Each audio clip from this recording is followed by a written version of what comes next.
ಇಷ್ಟ, ಅಮಿತ್ ಶಾ ಅಂದರೆ ನನಗೆ ತುಂಬ ಇಷ್ಟ. ಸೊ ಅದೇ ರೀತಿ ನನಗೆ ನೋಡಿ, ಇವಾಗ ಸಿದ್ದರಾಮಯ್ಯ ಅವ್ರದ್ದು ಅಷ್ಟೇ ಕೆಲವು ಥಾಟ್ಸ್ ನನಗೆ ಅವ್ರದ್ದು ಇಷ್ಟ ಆಗುತ್ತೆ.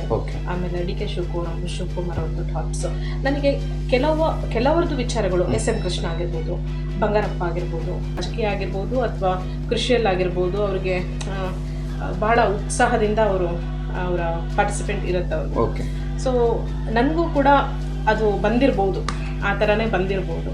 ನಲ್ಲಿ ಜಾಯಿನ್ ಆದ ನಂತರ ಅವರು ನಮ್ಮೂರು ನಮ್ಮ ಜವಾಬ್ದಾರಿ ಅಂತ ಒಂದು ಟೀಮ್, ಅದರಿಂದ ಹಸಿರೀಕರಣನೇ ಅದ್ರ ಮುಖ್ಯ ಉದ್ದೇಶ ಆಗಿರುತ್ತೆ. ನಮ್ಮೂರಿಗೋಸ್ಕರ ನಾವು ಮಾಡೋದು ಅಂತ ಆ ಥೀಮಲ್ಲಿ ಅವ್ರ ಜೊತೆಗೆ ನಮ್ಮನ್ನು ಕರೆದಾಗ ಅವ್ರ ಜೊತೆಗೆ ಜಾಯ್ನ್ ಆಗ್ತಾ ಇದ್ವಿ. ನಾನು ನನ್ನ ಪುಟ್ಟ ಮಗ, ಅವಾಗ ಮಗ ತುಂಬ ಚಿಕ್ಕವನು. ಸೊ ಅವ್ರ ಜೊತೆಗೆ ಜಾಯ್ನ್ ಆಗ್ತಾ ಇದ್ವಿ. ಆನಂತರ JCL ಬ್ಲಡ್ ಡೊನೇಷನ್ ಕ್ಯಾಂಪು, ಸ್ಕೂಲಲ್ಲಿ ಬೇರೆ ಬೇರೆ ಪ್ರೋಗ್ರಾಮ್ಗಳು, ಈ ಥರದಕ್ಕೆಲ್ಲ ಅಟೆಂಡ್ ಆಗ್ತಾ ಹೋಗ್ತೀವಿ. ಫಾರೆಸ್ಟ್ ಡಿಪಾರ್ಟ್ಮೆಂಟ್ ಅವ್ರ ಜೊತೆಗೆ ಬೀಜ ಬಿತ್ತನೆ ಮತ್ತು ಮಣ್ಣಿನುಂಡೆ, ಬೀಜದುಂಡೆಗಳನ್ನು ಮಾಡೋವಂಥದ್ದು. ಆಮೇಲೆ ಈ ಹಕ್ಕಿಗಳು ಮತ್ತು ಮಂಗಗಳದ್ದು ಅದರದ್ದು ಒಂದೆರಡು ಸೆಮಿನಾರ್ಗಳನ್ನು ಅಟೆಂಡ್ ಮಾಡ್ತೀನಿ. ಇಷ್ಟು JCಯಿಂದ ಸ್ಟಾರ್ಟ್ ಆಗುತ್ತೆ.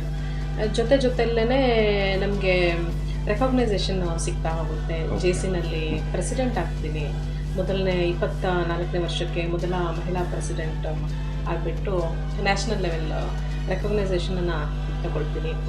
ಆನಂತರ ಹೊಸನಗರದ ತಾಲೂಕಿನ ಆಸ್ಪತ್ರೆ ಹೋರಾಟ ಬರುತ್ತೆ. ಇದು ಏನಂದರೆ 24 ಹಾಸಿಗೆಗಳ ಆಸ್ಪತ್ರೆ, ಅದನ್ನು ಸ್ವಲ್ಪ ಅಡ್ವಾನ್ಸ್ ಆಗಿ 100 ಹಾಸಿಗೆ 150 ಹಾಸಿಗೆ ಈ ಥರ ಮಾಡಿದ್ರೆ, ಅಂದರೆ ತಾಲೂಕು ಹಾಸ್ಪಿಟಲ್ ಅಂದರೆ ಒಂದು ಬೇಸಿಕ್ ನೀಡ್ ಬೇಕು ಮತ್ತು ಡಾಕ್ಟರ್ಸ್ ಬೇಕು ಅನ್ನೋದಕ್ಕೆ ಅವಾಗೊಂದು ಸ್ಟ್ರೈಕ್ ಮಾಡ್ತೀವಿ. ಅದರಲ್ಲೂ ಸ್ವಲ್ಪ ಕಾಂಟ್ರವರ್ಸಿ ಬಂದ್ಬಿಡುತ್ತೆ. ಆ್ಯಕ್ಚುಲಿ ನಮ್ಮ ಇಂಟೆನ್ಷನ್ ಏನಾಗಿತ್ತು ಅಂದರೆ ಡಾಕ್ಟರ್ಸ್ ಬೇಕು ಅನ್ನೋ ಇಂಟೆನ್ಷನಿಗೆ ಹೋಗ್ಬಿಡುತ್ತೆ. ಅದರಲ್ಲಿ ಏನಾಗುತ್ತೆ ಅಂದರೆ ನಮ್ಮ ಮುಖ್ಯಾಧಿಕಾರಿಗಳೊಬ್ಬರಿಗೆ ಟಾರ್ಗೆಟ್ ಆಗಿಬಿಡುತ್ತೆ. ಅದು ಆ್ಯಕ್ಚುಲಿ ಅವ್ರದ್ದು ಸರ್ವಿಸ್ಸು ಪೂರ್ಣ ಅಂತ ಹೇಳ್ಬೋದು ನಾವು. ಅದು ಅಂದರೆ ಎಷ್ಟೊತ್ತಿಗಾದರೂ ನೀವು ಹೋಗಿ ಡಾಕ್ಟರ್ ಲಿಂಗರಾಜ್ ಅಂತ ಹೇಳಿಬಿಟ್ಟು ಎಷ್ಟೊತ್ತಿಗೋದ್ರೂ ಅವ್ರು ಸರ್ವಿಸ್ ಕೊಡೋದಾಗಿರ್ಬೋದು, ಜನರಿಗೆ ಜೊತೆಗೆ ಸ್ಪಂದಿಸೋದಾಗಿರ್ಬೋದು. ಆಮೇಲೆ ಎಂಥದೇ ರಿಸ್ಕಿ ಕೇಸ್ ಇರಲಿ, ಅದು ಅವ್ರು ಅದನ್ನು ಹ್ಯಾಂಡಲ್ ಮಾಡಿಬಿಟ್ಟು ಅದಕ್ಕೊಂದು ಒಳ್ಳೆ ರಿಸಲ್ಟ್ ಮತ್ತು ಅದಕ್ಕೆ ನಮಗೆ ಬೇಕಾದಂಥ ಒಂದು ಗೈಡೆನ್ಸ್ ಕೊಟ್ಬಿಟ್ಟು ನಮಗೆ ಬೇರೆ ಕಡೆ ಕಳಿಸೋವಂಥ ವ್ಯವಸ್ಥೆ ಇಂಥದ್ದೆಲ್ಲ ಮಾಡ್ತಾ ಇದ್ದಾರೆ. ಆ ಮೂಮೆಂಟಲ್ಲಿ ಹೇಗಿತ್ತು ಅಂದರೆ, ಯಾವುದೋ ಒಂದು ವಿಚಾರ ಮಧ್ಯದಲ್ಲಿ ಬರುತ್ತೆ. ಅಂದರೆ ಡಾಕ್ಟರ್ಸ್ಗಳಿಲ್ಲಿ ಉಳಿಯಲ್ಲ ಅನ್ನೋಂಥ ವಿಚಾರ ನಮಗೆ ಬೇಕು ಅಂತ ನಾವು ಕೇಳಕ್ಕೆ ಹೋಗಿದ್ದು ಏನಾಗ್ಬಿಡ್ತು, ನಾವು ಹೋಗಿದ್ದ ರೀತಿಯೇ ಬೇರೆ ಇತ್ತು, ಅದು ಬೇರೆದಕ್ಕೆ ಕನ್ವರ್ಟ್ ಆಗ್ಬಿಡ್ತು. ಸೊ ನನ್ನ ಆ ಟೈಮಲ್ಲಿ ನನ್ನೊಂದು ಹೇಳಿಕೆ ಏನಾಗ್ಬಿಡ್ತು, ಹೈಲೈಟ್ ಆಯ್ತದು. ಅಂದರೆ ಬೇರೆ ಎಲ್ಲರೂ ಬಂದವರೆಲ್ಲ ಹೋಗ್ತಾ ಇದ್ದಾರೆ, ಲಿಂಗರಾಜ್ ಡಾಕ್ಟರ್ ಮಾತ್ರ ಉಳ್ಕೊಳ್ತಾ ಇದ್ದಾರೆ ಇಲ್ಲಿ. 25 years ಅವಾಗ ಡಾಕ್ಟರ್ ಲಿಂಗರಾಜ್ ಅವರ ಸರ್ವಿಸ್ ಆಗಿತ್ತು, ಈಗಿನ್ನೂ ಜಾಸ್ತಿ ಇದೆ. ಸೊ ನೀವು ಈ ಮೂಮೆಂಟಲ್ಲಿ ನಾನು ಅದನ್ನು ಹೇಳ್ತೀನಿ, 25 ವರ್ಷದಿಂದ ಡಾಕ್ಟರ್ ಲಿಂಗರಾಜ್ ಅವರು ಇರ್ತಾರೆ, ಬೇರೆಯವ್ರಿಗೆ ಯಾಕೆ ಇರೋಕ್ಕಾಗಲ್ಲ ಅನ್ನೋ ಕ್ವಶನ್ ನಾನು ರೈಸ್ ಮಾಡ್ಬಿಡ್ತೀನಿ. ಅದೇನಾಗುತ್ತೆ, ಟಾರ್ಗೆಟ್ ಏನಾಗ್ಬಿಡುತ್ತೆ ಅಂದರೆ, ನಾನೇನೋ ಮುಖ್ಯಾಧಿಕಾರಿಗಳಿಗೆ ನಾನೇನೋ ಅವರ ವಿರುದ್ಧವಾಗಿ ನಾನೇನೋ ಸ್ಟೇಟ್ಮೆಂಟ್ ಕೊಟ್ಟೆ ಅನ್ನೋ ಥರ ಅದು ಕನ್ವರ್ಟ್ ಆಗಿಬಿಡುತ್ತೆ, ಪೋರ್ಟ್ರ್ ಆಗಿಬಿಡುತ್ತೆ. ಸೊ ಅಲ್ಲಿ ನನಗೆ ಸ್ವಲ್ಪ ನಾನು ನನ್ನ ಏನೋ ಒಂದು ಮಾತು ಏನೋ ಒಂಥರ ಬದಲಾವಣೆ ಈ ಥರ ತಂತೇನೋ ಅನ್ನೋ ಥರ ನಂಗೆ ಅನಿಸುತ್ತೆ. ಆ್ಯಕ್ಚುಲಿ ಅದು ನಮ್ಮ ಉದ್ದೇಶ ಇಷ್ಟೇ, ಲಿಂಗರಾಜು ಡಾಕ್ಟ್ರು ಇಷ್ಟು ವರ್ಷದಿಂದ ಸರ್ವಿಸ್ ಕೊಡ್ತಾರಂಥ ಊರಲ್ಲಿ ಬೇರೆ ಯಾವ ಯುವ ಡಾಕ್ಟರ್ಸ್ ಯಾರು ಇರ್ತಾ ಇಲ್ಲಲ್ಲ ಅನ್ನೋ ಅಂತ ಇಂಟೆನ್ಷನ್ ನಂದಾಗಿತ್ತು. ಸೊ ಅದು ಬೇರೆ ತರ ವೇ ಚೇಂಜ್ ಆಗಿಲ್ಲ, ಚೇಂಜ್ ಮಾಡಿದ್ರು ಅದನ್ನು. ಇನ್ನೊಂದು ಪಾರ್ಟಿ ಬಂದ್ಬಿಟ್ಟು ಅದನ್ನ ಚೇಂಜ್ ಮಾಡಿಬಿಡ್ತು. ಬಟ್ ಈಗ ಆತ್ಮೀಯರಾಗಿ ನಮ್ಮನ್ನ ಅರ್ಥ ಮಾಡ್ಕೊಂಡು ನಮ್ಮ ಮಾತನ್ನ ಎರಡೆರಡು ಸಲ ಕೇಳಿಸ್ಕೊಂಡವ್ರಿಗೆ ನಮ್ಮ ಇಂಟೆನ್ಷನ್ ಅರ್ಥ ಆಗುತ್ತೆ. ಆದ್ರೆ ಅದರಲ್ಲೇ ಇನ್ನೊಂದು ಪಾರ್ಟಿಗಳು, ಇನ್ನೊಂದಿಷ್ಟು ಜನದ ಅಭಿಪ್ರಾಯಗಳು, ಭಿನ್ನಾಭಿಪ್ರಾಯಗಳು ಜಾಸ್ತಿ ಆಗ್ತಾ ಹೋಗುತ್ತೆ. ಅಪೋಸಿಟ್ ಟೀಮ್ ಇದನ್ನ ಎನ್ಕ್ಯಾಚ್ ಮಾಡ್ಕೊಂಡ್ರು. ಬಟ್ ಅವರ ಸರ್ವಿಸ್ ಇದರಲ್ಲಿ ಈ ವಾಹಿನಿ ಮುಖಾಂತರ ಆದರೂ ನನಗೊಂದು ಹೇಳಕ್ಕೆ ಅವಕಾಶ ಸಿಕ್ತು.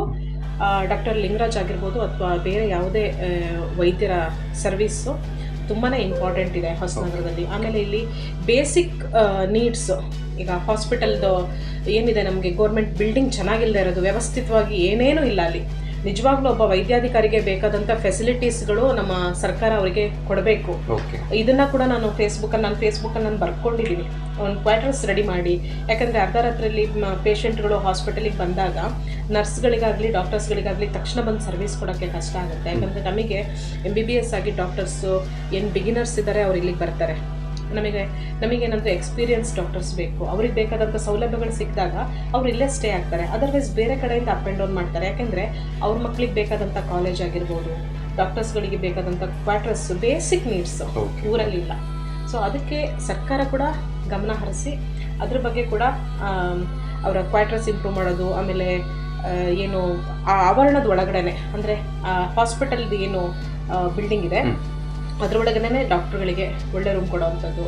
ಆಮೇಲೆ ಇಲ್ಲಿನು ಆಪ್ರೇಷನ್ ಥಿಯೇಟ್ರಿಗೆ ಬೇಕಾದಂಥ ಈಗಲೇ ಆಲ್ರೆಡಿ ಅಲ್ಲಿ ಆಕ್ಸಿಜನ್ ಇರ್ಬೋದು ಅಥವಾ ಜನ್ರೇಟರ್ ಇರ್ಬೋದು, ಎಲ್ಲದೂ ಇರಲಿಕ್ಕಿದೆ. ಅನಸ್ತೇಸಿಯಾ ಡಾಕ್ಟರ್ ಇಲ್ಲ, ಆಮೇಲೆ ಇಲ್ಲಿ ಸ್ಕ್ಯಾನಿಂಗ್ ಇಲ್ಲ. ಸೊ ಇಂಥದ್ದೆಲ್ಲ ಆದಾಗ ಅಟೆಂಡ್ ಮಾಡೋದು ಕಷ್ಟ ಆಗುತ್ತೆ. ಒಳ್ಳೊಳ್ಳೆ ಕ್ವಾಲಿಫೈಡ್ ಡಾಕ್ಟರ್ಸ್ ಇದ್ದಾರೆ, ಬಟ್ ಅಟೆಂಡ್ ಮಾಡೋದು ಕಷ್ಟ ಆಗುತ್ತೆ. ಇದ್ರ ಬಗ್ಗೆ ಕೂಡ ನಾನು ನನ್ನ ಫೇಸ್ಬುಕ್ಕಲ್ಲೇ ನಾನು ಬರ್ಕೊಂಡಿದ್ದೀನಿ ಕೂಡ. ಸೊ ಅದು ಕೆಲವೊಂದು ವಾದ ವಿವಾದಗಳು ಬರುತ್ತೆ. ಆಮೇಲೆ ಶರಾವತಿ ಹೋರಾಟ, ಶರಾವತಿ ನಮ್ಮವಳು ಅಂತ, ಅಂದರೆ ಹೊಸನಗರ ಈ ಕಡೆಯಿಂದ ಬೆಂಗಳೂರಿಗೆ ಆ ನೀರನ್ನು ಪಂಪ್ಲೈನ್ ಮೂಲಕ ತೊಗೊಂಡು ಹೋಗಬೇಕು ಅಂದಾಗ ಹೊಸನಗರದ ಶರಾವತಿ ಹೋರಾಟದಲ್ಲಿ ನಾನು ಇರ್ತೀನಿ.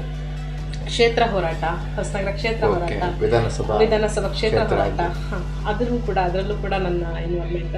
ಅಂದರೆ ಇದು ಜೊತೆಲೇ ಬರ್ತಾ ಇರೋವಂಥದ್ದು. ಇದನ್ನು ಯಾರು ಏನು ಇನ್ಫ್ಲೂಯೆನ್ಸ್ಡ್ ಇಲ್ಲ ಅಥವಾ ಏನಿಲ್ಲ.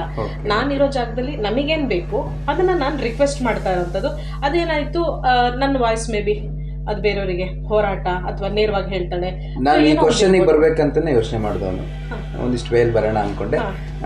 ಸರಿ, ನೀವೀಗ ಸಮಾಜ ಸೇವೆಗಳನ್ನು ಈ ರೂಪದಲ್ಲಿ ಮಾಡಿದವರು, ಈಗ ಆಸ್ಪತ್ರೆ ಇರ್ಬೋದು, ಶಾಲೆ ಇರ್ಬೋದು, ಒಂದಿಷ್ಟು ಹೋರಾಟಗಳನ್ನು ಮಾಡಿದವರು. ಮುಂದಿನ ಥಾಟ್ಸ್ ನಿಮಗೇನು ರಾಜಕೀಯ ಪ್ರವೇಶ ಮಾಡಬೇಕಂತ ನನಗೆ? ಇಲ್ಲ ಸರ್, ನನಗದು ಯಾವತ್ತೂ ರಾಜಕೀಯ ಅನ್ನೋವಂಥದ್ದು ನಂಗೆ ಯಾವತ್ತೂ ಇಲ್ಲ. ಅಂದರೆ ರಾಜಕೀಯ ಆ ಕ್ಷೇತ್ರನೇ ನನಗೆ ಮೊದಲಿಂದನೂ ಕೂಡ ನನಗೊಂದು ಇಂಟ್ರೆಸ್ಟಿಂಗ್ ಕ್ಷೇತ್ರ ಅಂತಲ್ಲ. ಸೋಷಿಯಲ್ ಸರ್ವಿಸು ಅಥವಾ ನಾನು ಜನರಿಗೆ ಸ್ಪಂದಿಸಬೇಕು ಅಂದರೆ ನಾನು ಯಾವುದೇ ಏನು ಸ್ಥಾನಮಾನಗಳನ್ನು ಅದನ್ನು ಹೊಂದಿರಬೇಕು ಅಂತ ಇಲ್ಲ. ನೋಡಿ, ಇವಾಗ ವಿರೋಧ ಪಕ್ಷ ಅಂತ ಇರೋದೇ ನಿಮ್ಮನ್ನು ಅವೇರ್ನೆಸ್ ಕೊಡೋಕ್ಕೆ. ವಿರೋಧ ಪಕ್ಷ ಆ್ಯಕ್ಚುಲಿ ಈಗೇನು ವಿರೋಧ ಪಕ್ಷ ಅಂತ ಏನು ಮಾಡ್ತಿದ್ರೆ ಆಡಳಿತ ಪಕ್ಷಕ್ಕಿಂತ ಜಾಸ್ತಿ ರೆಸ್ಪಾನ್ಸಿಬಿಲಿಟಿ ವಿರೋಧ ಪಕ್ಷಕ್ಕೆ ಇರುತ್ತೆ. ಅದು ಯಾವ ಪಕ್ಷನಾದರೂ ಆಗಿರಲಿ, ವಿರೋಧ ಪಕ್ಷಕ್ಕೆ ಜಾಸ್ತಿ ರೆಸ್ಪಾನ್ಸಿಬಿಲಿಟಿ ಇರುತ್ತೆ. ಯಾಕೆಂದರೆ ನಾವೇ ಕೋಪ್ ಮಾಡೋದು ಅದನ್ನು. ರಾಂಗ್ ಏನಿದೆ, ನಿಮ್ದೆಲ್ಲ ರೈಟ್ಸನ್ನು ನಾವು ಕೊಟ್ಟಂತಹ ಎಲ್ಲದನ್ನು ನಾವು ಒಪ್ಕೊಳ್ಬೇಕಂತಿಲ್ಲ. ನಾವು ಕ್ವೆಶ್ಚನ್ ಮಾಡಿದಾಗ ತಾನೇ ಅದನ್ನು ನೀವು ಕರೆಕ್ಟ್ ಮಾಡ್ಕೊಳಕ್ಕಾಗೋದು. ಸೊ ಅದು ತುಂಬ ಜನಕ್ಕೆ ನಮ್ಮ ವಿರೋಧಿಗಳು ಅಂತ ಅನಿಸಿರ್ಬೋದು. ಆದರೆ ನಾವು ವಿರೋಧಿಗಳಲ್ಲ, ನಮ್ಗೆ ಬೇಕಾಗಿದ್ದನ್ನು ನಾವು ಡಿಮ್ಯಾಂಡ್ ಮಾಡ್ತಾ ಇದ್ದೀವಿ ಅಷ್ಟೇ. ಬಿಟ್ಟರೆ ನೀವು ಸರಿ ಮಾಡಿದಾಗ ನಾವು ಅದನ್ನು ಅಪ್ರಿಷಿಯೇಟ್ ಕೂಡ ನಾವು ಮಾಡ್ತೀವಿ. ಸೊ ನನಗೆ ರಾಜಕೀಯದಲ್ಲಿ ಇಂಟ್ರೆಸ್ಟ್ ಇಲ್ಲ. ಯಾಕಂದರೆ ಒಂದಿಷ್ಟು ಹೊರಗಿನ ವಲಯದಲ್ಲಿ ಈ ರೀತಿಯೆಲ್ಲ ಕೆಲಸ ಮಾಡಿದಾಗ ಅವ್ರ ಆಕಾಂಕ್ಷೆ ಏನೋ ರಾಜಕೀಯಕ್ಕೆ ಇದೆಯೇನೋ, ರಾಜಕೀಯದಲ್ಲಿ ಗುರುತಿಸ್ಕೊಳ್ತಾರೇನೋ ಅನ್ನೋಂಥ ಒಂದಿಷ್ಟು ಪ್ರಶ್ನೆಗಳು ಕೆಲವ್ರ ಮನಸ್ಸಲ್ಲಿದೆ.